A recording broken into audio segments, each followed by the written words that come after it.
tributo à cidade natal, com muita alegria, recebe o genealogista e ficcionista Gilberto de Abreu Sodré Carvalho. Tem raízes na antiga Barras e é um nome expressivo da genealogia. Autor de mais de 10 obras por campos diversos, entre os quais a genealogia, ele vem conversar conosco sobre um tema bastante curioso. Veja bem, você, eu, acreditamos que a nossa origem mais imediata com o lugar onde nascemos e a que pertencemos sempre esteve ligada à figura pai, da mãe, dos avós, dos bisavós, e não paramos para perceber que a ascendência nossa se estabeleceu em outros lugares. Nós iremos conversar especificamente sobre João Paulo Diniz. Gravem bem este nome, João Paulo Diniz. Ele é ascendente de diversas famílias barrenses de hoje. Boa tarde, doutor Gilberto. Boa tarde, é um prazer estar aqui, um prazer imenso, mais ainda por sermos os dois descendentes desse personagem histórico. Escrevo basicamente com informações de Edgardo Pires Ferreira, a Mística do Parentesco, segunda edição, São Paulo, Árvore Editorial, 2013, e de Reginaldo Miranda, João Paulo Diniz, pioneiro da indústria de charque no Piauí, no portal Entre Textos, em 2017. João Paulo Diniz foi um grande empreendedor a ser lembrado com o máximo respeito e admiração. Nasceu em Portugal, veio do Reino para o Maranhão no final da década de 1750. Faleceu depois de 1792, provavelmente em São João da Parnaíba. Com a expulsão dos jesuítas do Brasil em 1759, por lado do Marquês de Pombal, João Paulo ocupou a fazenda de Santa Cruz das Pedras Preguiças e respectiva Casa Grande, propriedade desses padres em Barreirinhas, no Maranhão. Foi fazendeiro de criação, agricultor, industrial e comerciante. Antes de 1758, ele se encontrava no que logo seria a vila de São João da Parnaíba, no Piauí, criada oficialmente como Vila de São João da Parnaíba em 18 de agosto de 1762. Em 1768, João Paulo foi nomeado pelo capitão-general Dom Fernando da Costa de Ataíde Teve para o cargo de administrador da Companhia Geral do Comércio do Grão-Pará, em Maranhão, no Vale do Rio Parnaíba, estabelecendo-se na vila de São João da Parnaíba. Por volta desse mesmo ano, ou de 1768, João Paulo tinha convidado seu parente, Domingo Dias da Silva, radicado no Rio Grande do Sul, a entrar nos negócios de carnes salgadas do Piauí. Essa parece ser a origem da carne seca com o charque do Rio Grande do Sul a níveis industriais. Quer dizer, essa é a história do Brasil raiz mesmo, né? Em 1768, João Paulo é encarregado pelo mesmo Dom Fernando de ajudar o abastecimento de carne de Belém do Pará, que consumia entre 28 mil a 30 mil bois por ano. Tudo isso está evidente, em tudo isso está evidente o papel do João Paulo Diniz, como protagonista da indústria da carne seca e do charque, seja no então estado do Grão-Pará e Maranhão, seja no estado do Brasil ao sul, né? Havia dois grandes estados americanos do Rei de Portugal, né? Logo em 1770, abriu novos caminhos para trazer seus rebanhos da região de Balsas e Passos Bons, no sul do Maranhão, onde possuía várias fazendas de gado, até a foz do rio Parnaíba. Organizou açougues e oficinas de carne salgada na foz do rio Balsas, para onde vaqueiros tocavam imensas boiadas que ali eram abatidas. O sal vinha rio acima. A carne, depois de retalhada e salgada, era transportada em barcos pelo rio Parnaíba abaixo, até o Porto das Barcas. Seguiu em Sumáteras para Belém. Tornou-se rapidamente o maior fazendeiro da região em geração de receita, com a verticalização do processo produtivo, desde o boi em pé até a carne seca, o couro e os solados para sapatos e botas. Isso era uma importância enorme, né? Quer dizer, porque especialmente quando se fala em Sumatra, o comércio todo era feito no mar, era feito através dessas Sumatras que vinham do Recife, iam para lá, saíam de lá para o Recife, porque o Recife era um centro consumidor grande, né? Quer dizer, e a produção era toda, não ocorria em Pernambuco, né? Pernambuco estava ligado a essa cultura do açúcar forma mais focal, né? João Paulo Diniz foi o pioneiro da industrialização da salga de carne seca, o charque em todo o Brasil, precedendo nessa atividade os empreendedores do Ceará e do Rio Grande do Sul. Seus produtos eram enviados para Alcântara, São Luís, Belém, Recife, Salvador e Rio de Janeiro. Seu couro e seus solados de couro iam para o reino. João Paulo foi ainda pioneiro na produção de algodão no Maranhão. Em 24 de abril de 1776, ele firmou contato com a Câmara Municipal de Tutóia, no Maranhão, para o arrendamento da ilha do Caju, onde introduziu o gado vacum.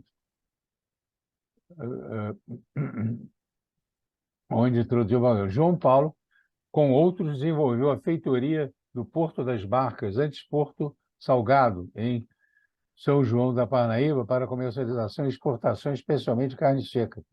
No que importa a atividade militar, que todos os poderosos deviam desenvolver naquele tempo, João Paulo foi capitão-mor de Parnaíba em 9 de março de 1777, foi-lhe passada a patente de mestre de campo da Cavalaria de Ordenanças do Piauí.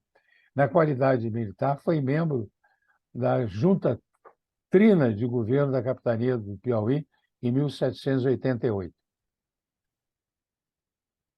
João Paulo Diniz casou-se em São Matias de Alcântara, Maranhão, com Rosa Maria Joaquina Pereira de Castro, nascida em São Matias de Alcântara e falecida em São João da Parnaíba.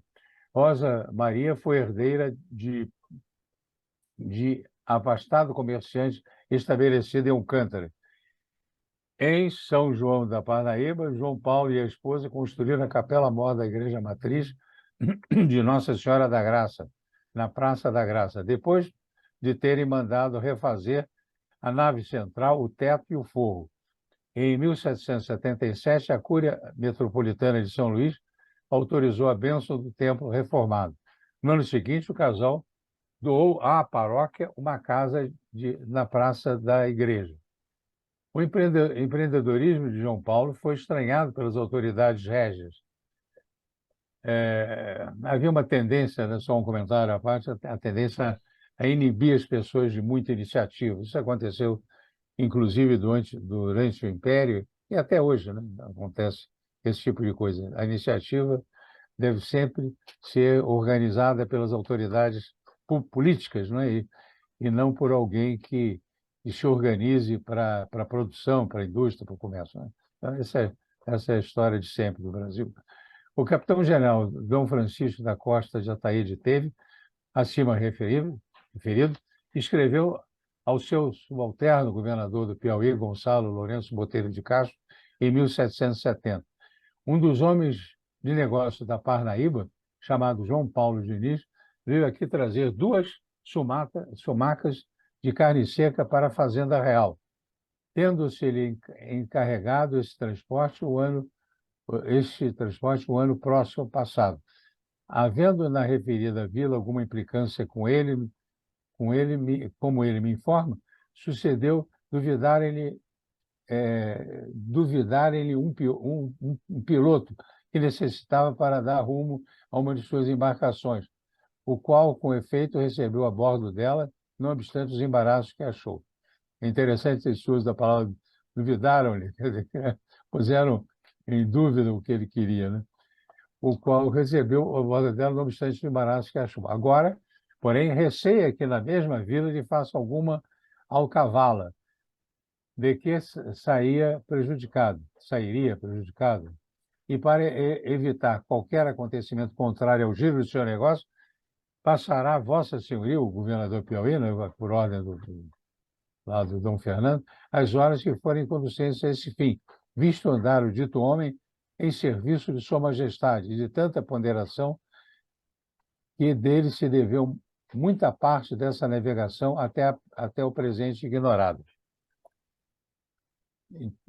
João Paulo Diniz foi o pioneiro da indústria de carne salgada no Piauí e em toda a América Latina. Antecedeu Domingos Dias da Silva, que logo mais tarde ia ser reconhecido na indústria e comércio paranaibano, sendo o populamento mais festejado que João Paulo, em vista da abundância material a que atingiu, né? O Domingos Dias da Silva atingiu, então isso se refletiu numa recontação de histórias, né? Empreendedor mais novo, João Pires Ferreira foi genro e parceiro de João Paulo Diniz, conforme Pires Ferreira, mística do parentesco. Volume 1, Recife, Estudo Histórico Geográfico Pernambucano, 1987. 1987. Escreve o Edgar. José Pires Ferreira nasceu em 1757 no Recife e morreu no povoado de Barra do Longar, no Piauí. Foi comerciante de Pernambuco, ia 2 ou 3 vezes ao ano ao Piauí em pequenos navios carregados de mercadorias, sumacas, né? Carregados de mercadoria, tecidos, sapatos, perfumes, porcelanas, especiarias, tudo mais, né? Vendia ao longo da costa nordestina até chegar à cidade da Parnaíba. Grande parte do comércio da carne seca. Grande centro do comércio da carne seca. É importante esse fato, uma vez que a carne seca poderia ser trocada pelas mercadorias de José Pires Ferreira, que a transportaria em uma sumata para o Recife, no retorno. Assim, ainda dizer que José Pires Ferreira era um mercador a grosso, ou seja, não era comerciante de porta de rua ou de varejo, como hoje se diria, né? Essa diferença é extremamente importante, o comentário à latere, né? Porque o comerciante de beira de calçada, de varejo, um ambulante, ou o que fosse, era socialmente menos reconhecido, né? Ou nada reconhecido, porque ganhava dinheiro com as próprias mãos, com o próprio trabalho. E o mercador a grosso, o comerciante a grosso, ele tinha prestígio social grande, inclusive em Portugal, porque era útil à economia mas ao mesmo tempo não trabalhava, né? Ele mandava fazer, ele coordenava o trabalho dos outros, né? José casou-se em 1786 em Buriti dos Lopes, Piauí, com Mariana de Deus Castro de Diniz, nascida na fazenda de Santa Cruz das Pedras Preguiças, Barreirinhas, Maranhão, falecida na fazenda de Santo Agostinho, no atual município de Magalhães de Almeida, Maranhão. Mariana de Deus Castro Diniz era filha de João Paulo Diniz e Rosa Maria Joaquina Pereira de Castro, como informa Pires Ferreira no livro dele, já que foi referido. Mariana de Deus estava viva em 21 de novembro de 1832, quando do batismo de Liberato, filho de escravos de seu filho João de Deus Pires Ferreira, conforme assentamento da matriz da Parnaíba. O casal José e Mariana de Deus foi residir primeiramente na propriedade de Santa Cruz das Pedras Preguiças. Essa herdade tinha sido do pai de Mariana de Deus, o muito rico João Paulo Diniz, meu sexto avô, né? Com o tempo, José Pires Ferreira e Mariana de Deus Castro Diniz foram ter domicílio na cidade de São João da Parnaíba, mas também residência na Barra do Longar, em Buriti dos Lopes, na confluência dos rios Longar e Parnaíba, de onde José controlava o seu comércio. Penso que durante sua vida, cada vez mais sua ocupação se tenha fixado no gado, na carne seca e no couro, A sua ligação com o Recife, mediante a ida e vinda de sumacas com mercadorias, deve ter esmaecido e cessado, quer dizer, se concentrou na produção da carne, né? Da carne para o comércio. O rio Preguiças, logo acima mencionado, foi assim chamado por ser lenta a sua correnteza, desde sua foz até a Santa Cruz das Pedras Preguiças.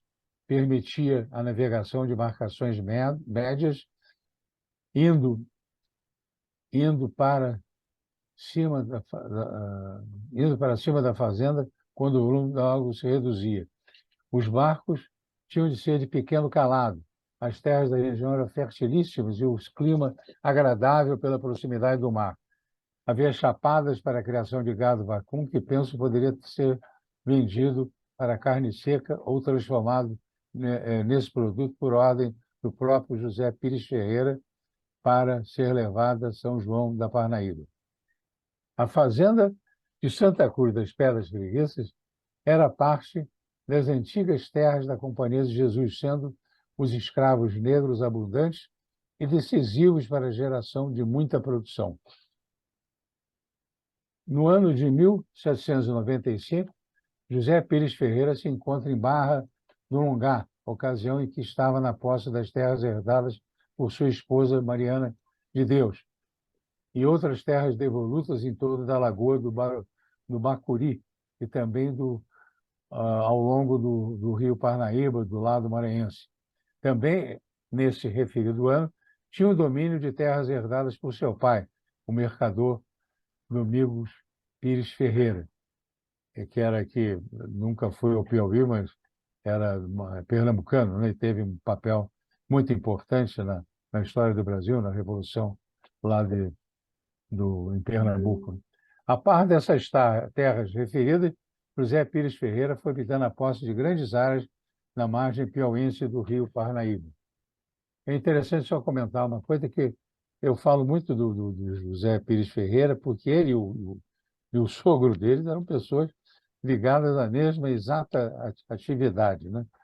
E não houve outro que tivesse, vamos dizer, sucedido de forma tão exuberante ao sogro, né? Nessa área de produção de carne seca, de solados, de couro, né? A mineração de ouro, continuando, a mineração do ouro gerou uma enorme necessidade de comida, o que a carne seca atendia. O povo minerador só queria o ouro, sem atenção para a agricultura ou a criação. O valor relativo da carne salgada cresceu enormemente durante o século XVIII, ao ponto de fazer fortunas. O ouro dos mercadores pagava muito bem. Esse é o final do que eu escrevi, e é importantíssimo esse século XVIII na história do Piauí, na história do Brasil, e o Piauí, através dessa agência empreendedora, teve muita importância na ocupação política do Brasil, né? Que a ocupação política é feita mediante a ocupação de colonos, de gente, né? Que passa a se enraizar em novos lugares, né? Então, isso é muito importante.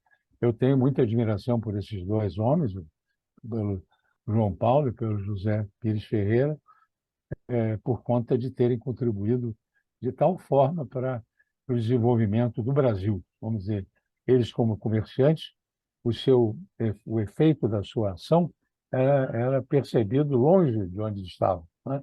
E não do lado, porque eles eram comerciantes a grosso, né? No sentido do encaminhamento dessa mercadoria toda para outros lugares onde havia melhor preço, né?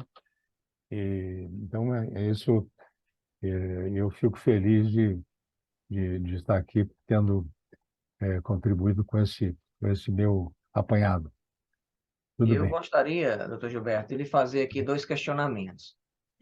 Como eu ressaltei no início, nós acreditamos, dada a nossa relação de pertencimento com o lugar, que nós sempre estivemos, através dos nossos ascendentes, num determinado lugar de memória.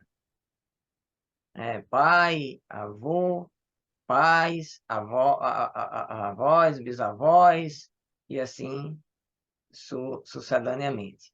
E quando tomamos conhecimento que parte da origem da ascendência está numa outra região, nós até muitas vezes tentamos visitar aquela região, saber um pouco sobre aquela região, sobre aquela gente.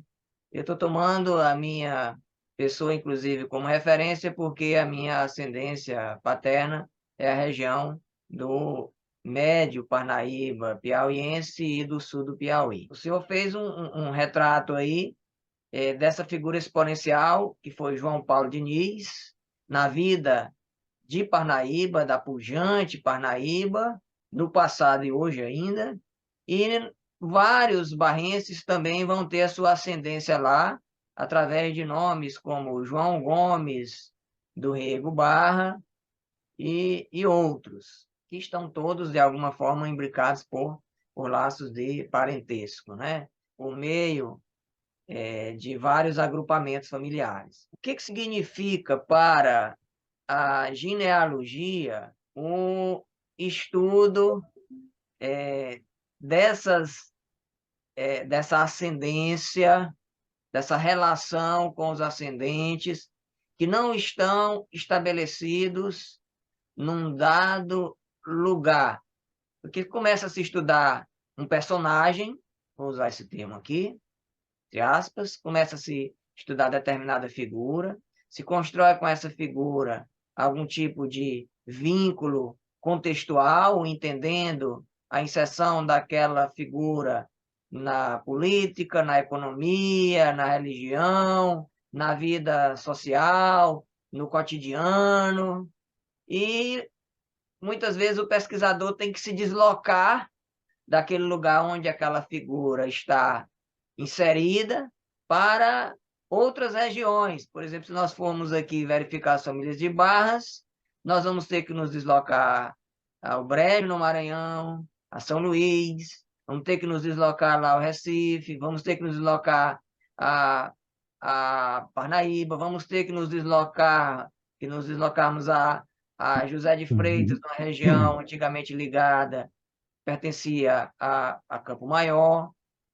Nós vamos ter que nos deslocarmos para muitas regiões para entender determinado personagem, porque o entendimento daquele personagem não é só o agora, é também o passado. Como é que a genealogia lida com esses deslocamentos e o que isso significa enquanto desafio para o pesquisador?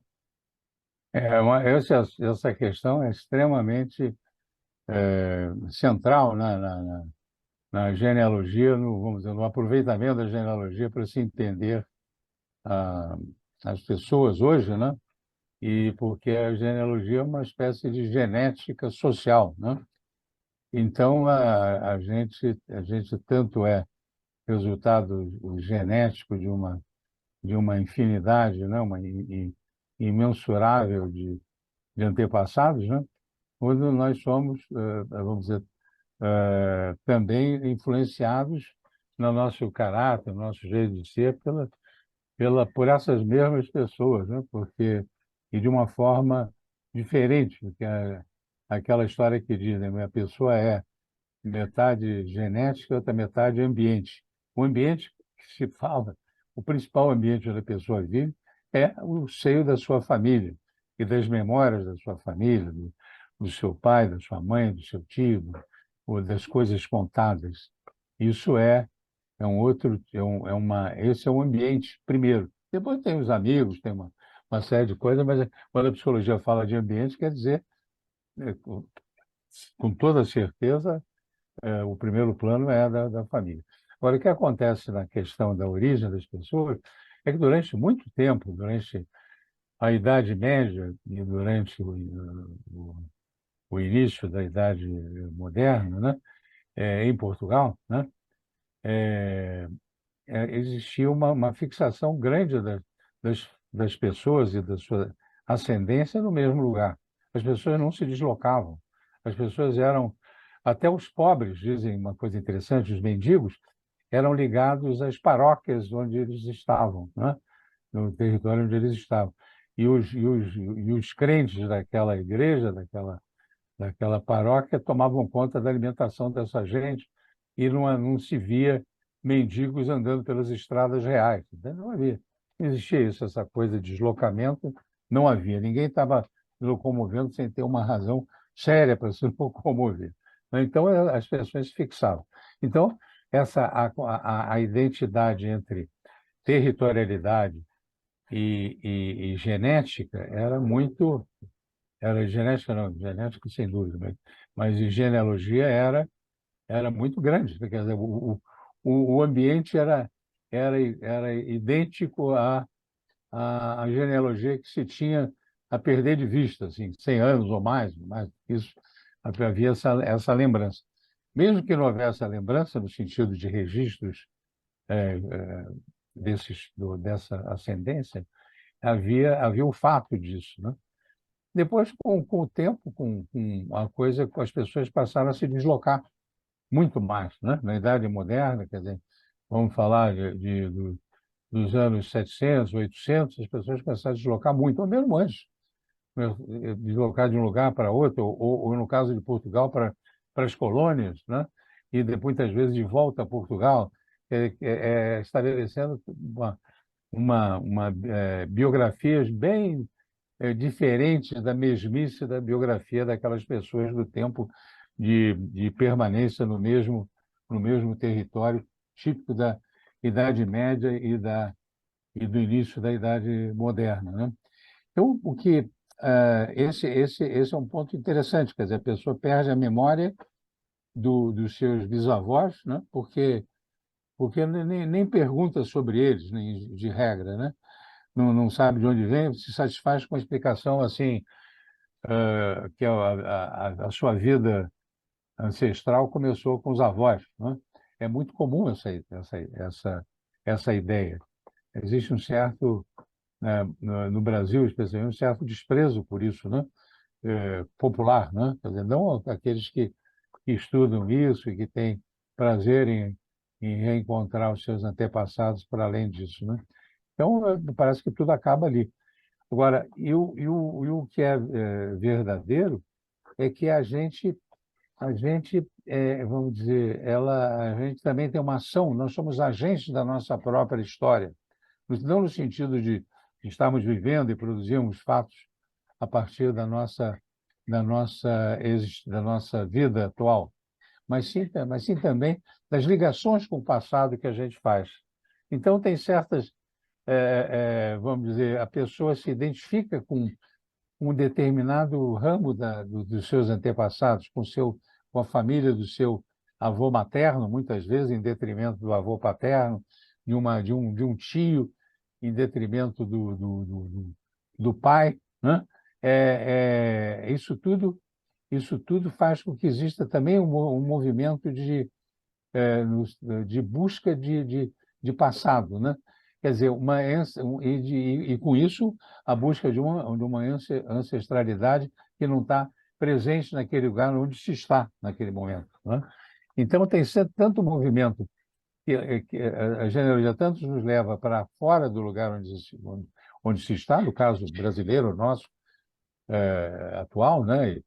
E já há um bocado de tempo, mas também em busca desse personagem, a gente vê que ele veio de outro lugar.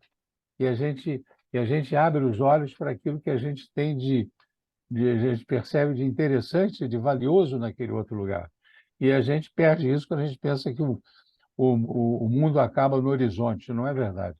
O mundo vai além do horizonte, vai além do que a gente vê, e esse horizonte pode ser deslocado através de pesquisa, através da tradição oral, da literatura, dos registros históricos, para além daquilo que parece um horizonte estável, né? O horizonte ele muda conforme você se dirige em direção a ele, né? Você encontra outras coisas no que pensar, no que ponderar, no que traz elementos para você entender a si mesmo. Dizem, os genealogistas que, que 100 anos é um período que você recebe por tradição oral. Qualquer um pode, vamos dizer, qualquer um não, mas a maioria das pessoas vai ser reconhecida pelos seus antepassados nos últimos seus 100 anos, que vai haver tradição oral disso, as coisas que são faladas, os costumes, os objetos que saem de uma casa para outra, seja o que for, desde um pilão até uma joia rara, sei lá, pode ser qualquer coisa, vai passando, aquilo vai criando um elo diferente. Agora, se as pessoas se esforçarem para reconhecer, antes disso, para se aventurar nesse mundo em que o horizonte muda conforme você se encaminha em direção a ele, as pessoas vão descobrir outros lugares, outras pessoas diferentes, outras influências que podem ser recuperadas de uma forma afetiva, pela afetividade, né? E a gente o tempo todo está em formação. Isso é a coisa mais curiosa do mundo. Eu tenho 76 anos, quando eu penso que eu estou com 77, mas estou com 76. Então, eu ainda cresço, eu ainda me altero, né? Eu ainda me modifico conforme as coisas que eu vou sabendo, né? Essa, e a gente, pela vontade de viver, a gente vai se divertindo daquela mesmice do presente nessa aventura no passado, à procura das origens nas pessoas e das origens dos lugares. Agora, só mais um comentáriozinho, é que os lugares têm uma enorme importância, porque são nosso ambiente mais abrangente, para além da família, né? Contando a família como uma coisa mais próxima. E a gente tem que lembrar que as famílias vão se alterando no sentido da composição pai, mãe, filhos e netos, e irem sendo substituídos por novos pais, mães, filhos e netos. Então, conforme vão sucedendo no tempo, né? Então o nosso ambiente familiar também muda, né? A tal ponto muda que você colocou essa pergunta extremamente interessante e das pessoas se limitarem a pai, mãe e avós, porque é esse o ambiente imediato da ancestralidade, né? Então esse é o mais influente sobre nós. Agora, só que os nossos avós, eles fizeram a mesma coisa. Então eles também carregam um legado enorme de pai, mãe, neto. É a mesma coisa. Mas acho que é isso que eu tenho a dizer. Doutor Gilberto, eu gostaria de fazer uma última pergunta Sim. para nós finalizarmos aqui o nosso diálogo, e em seguida eu queria, finalizando, fazer uma apresentação do que consta online de livros de sua autoria para conhecimento de quem nos assiste. João Paulo Diniz não transmite o seu nome para a sua descendência de netos. Nós vamos ver a sua filha, casada com José Pires Ferreira, é exatamente o nome Pires Ferreira que vai ter a sua ascendência.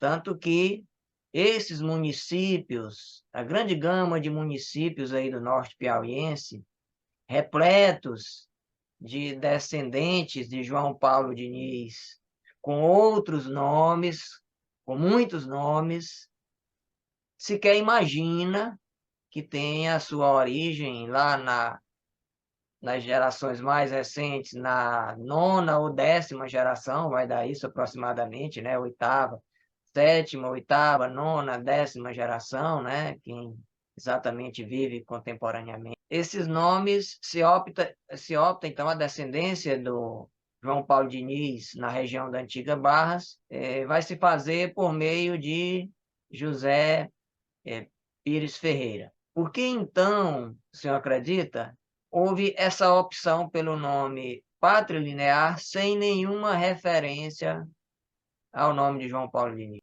Esse é um Um assunto aspecto também. econômico, político, escolha simplesmente afetiva? O que que você acha que foi determinante? Esse é um assunto extremamente importante para as pessoas entenderem, é que os sobrenomes vão sendo adotados pessoalmente pela pessoa até 1927 no Brasil, 1927, ou em Portugal, 1924, mas nessa mesma década de 1920, né, no final dela, né, é que há o registro das pessoas ao nascerem com o sobrenome dos seus pais, que os seus pais atribuem à criança. Então, normalmente, o nome do pai, e o nome da mãe, o nome da mãe primeiro e o nome do pai em seguida, né? Por último. Esse é o costume que passou, o costume determinado por lei, né? Ele não era costume antes, né? E passou a ser assim. Então, a pessoa ficava ligada àquele sobrenome, aquele nome inteiro, nome completo, para o resto da vida. No período anterior, né, aí a 1920 e tantos e tal, todo o período anterior na cultura luso-brasileira, o nome era da escolha das pessoas quando atingiam a idade do crisma, ou então a idade das relações jurídicas. Aí é que elas tinham necessidade de se nomearem com um sobrenome para se distinguirem das outras pessoas. Elas, quando nasciam, elas nasciam como Dilson, filho de fulano, e fulano, o nome completo dos pais, e se os tivesse, né, se fossem identificáveis, né?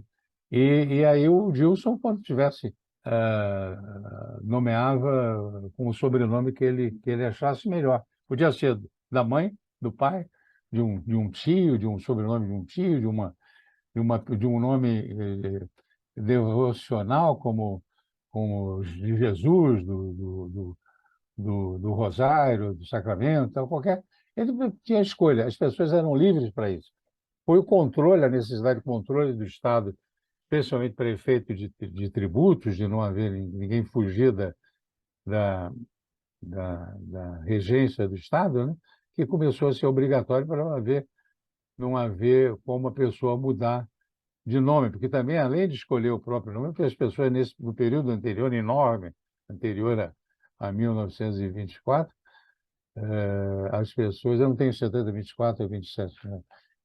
Começou, não foi no período do Getúlio, no Brasil, e em Portugal foi no mesmo período. Então, no período anterior, a pessoa podia, inclusive, mudar de nome, de sobrenome, né?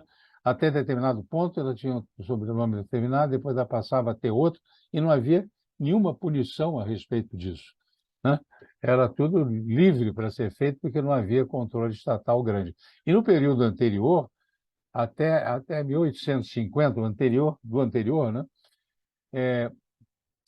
Ao anterior, até 1850, era comuníssimo as pessoas terem primeiro o sobrenome do pai e depois o sobrenome da mãe. As escolhas eram feitas dessa maneira, como era feito no resto da Península Ibérica. Em Portugal e no Brasil era feito isso. Então, no Brasil, no próprio Piauí, tem o Leonardo Castelo Branco, era esse caso, ele chamava Leonardo Carvalho de Castelo Branco. O Castelo Branco era da mãe dele, mas ele pegava o Carvalho, ele pegou o Castelo Branco, eu agora não estou lembrando, mas ele tinha uma ordem que era a anterior, né, de primeiro o nome do pai, depois o da mãe. Mas ele passou a ser conhecido como Leonardo Castelo Branco. Ele não teve nenhuma restrição a isso. Acho que passou a usar também assim, dessa maneira. E tem esse efeito também, como as pessoas nos reconhecem. Quer dizer, as pessoas, por exemplo, eu não vou falar você, Dilson, deixará de se chamar de ter o seu sobrenome inteiro de hoje, se você se escolherem só dizerem que você é o Dilson Lages, e nada mais, né? Opa, e nada mais. Aí você vai passar a ser, não vai ter outro jeito a não ser Dilson Lages e nada mais, né? Por quê?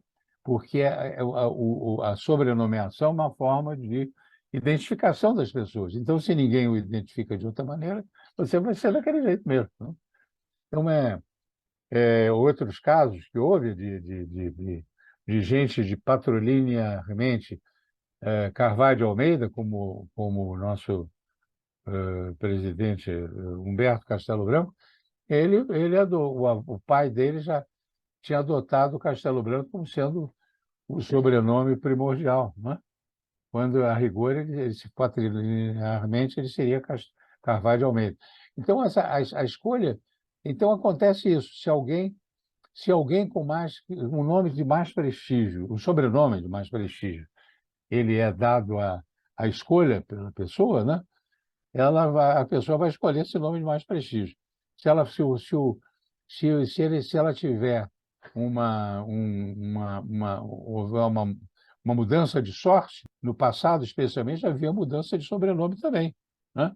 Ele mudava porque não queria ser reconhecido como sendo aquela linhagem, né? Mas é isso, é uma coisa complexa, mas é extremamente interessante, porque dificilmente uma pessoa da nossa cultura luso-brasileira, né, tem uma antroponímia não, uma, uma nomeação constante patrilinear desde sempre. Nunca, não é verdade. Chega nos bisavós, já muda, nos trisavós pode mudar de novo. Então, é, é uma coisa comum na tradição. O que não acontece, por exemplo, na França e no Reino Unido. Não é assim. Existe muito mais, existiu sempre durante o tempo todo, tempo histórico, né?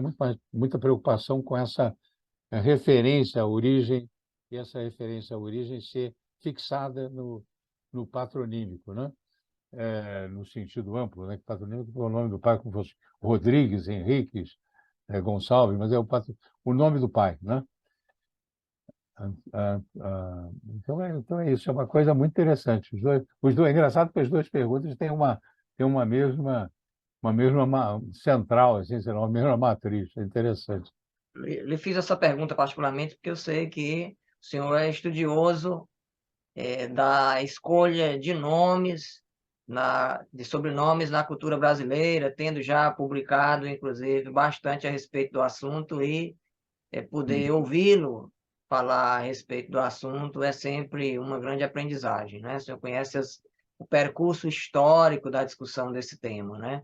Mas eu gostaria de finalizar, doutor Gilberto, aqui fazendo uma apresentação para quem tenha interesse em conhecer sobre o seu trabalho, fazer aqui uma apresentação do que está disponível na Amazon. Então, vamos aqui conhecer alguns dos livros do Dr. Gilberto de Abreu Sodré. Então, nós temos aqui alguns, estou falando alguns. O Advogado e o Imperador, a história de um herói brasileiro, é um romance.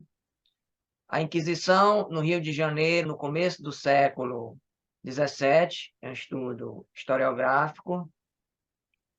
Nós temos Brasil, um retrato. Nesse livro, há uma profunda reflexão sobre as estruturas de poder na cultura brasileira. Um livro muito interessante. Homo genealógicos, Gênese e Evolução do Ser Humano Socialmente Importante.